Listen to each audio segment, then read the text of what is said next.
As for a future life, every man must judge for himself between conflicting vague probabilities. It is mere rubbish thinking, at present, of origin of life. One might as well think of origin of matter. Although much remains obscure, and will long remain obscure, I am convinced that natural selection has been the main but not exclusive means of modification. Mere chance alone would never account for so habitual and large an amount of difference as that between varieties of the same species. I have called this principle, by which each slight variation, if useful, is preserved, by the term of natural selection.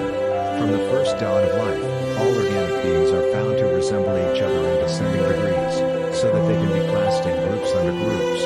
This classification is evidently not arbitrary like the grouping of stars and constellations. There is grandeur in this view of life, with its several powers, having been originally breathed by the Creator into a few forms or into one. I cannot pretend to throw the least light on such abstruse problems.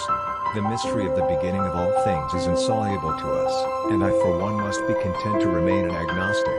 There is grandeur in this view of life, with its several powers, having been originally breathed into a few forms or into one, and that, whilst this planet has gone cycling on according to the fixed law of gravity, nothing can be more hopeless than to attempt to explain this similarity of pattern in members of the same class, by utility or by the doctrine of final causes. It is not the strongest of the species that survives, not the most intelligent that survives.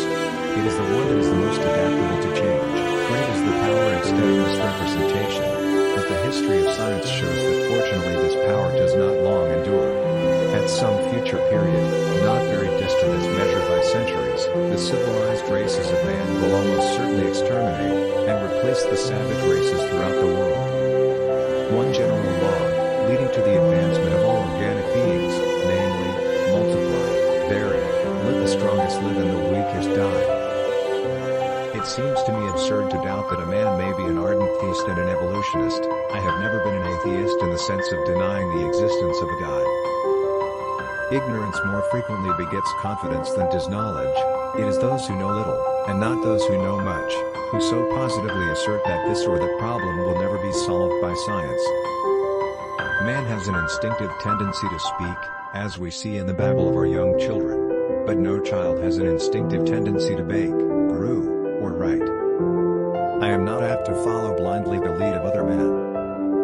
A republic cannot succeed till it contains a certain body of men imbued with the principles of justice and honor.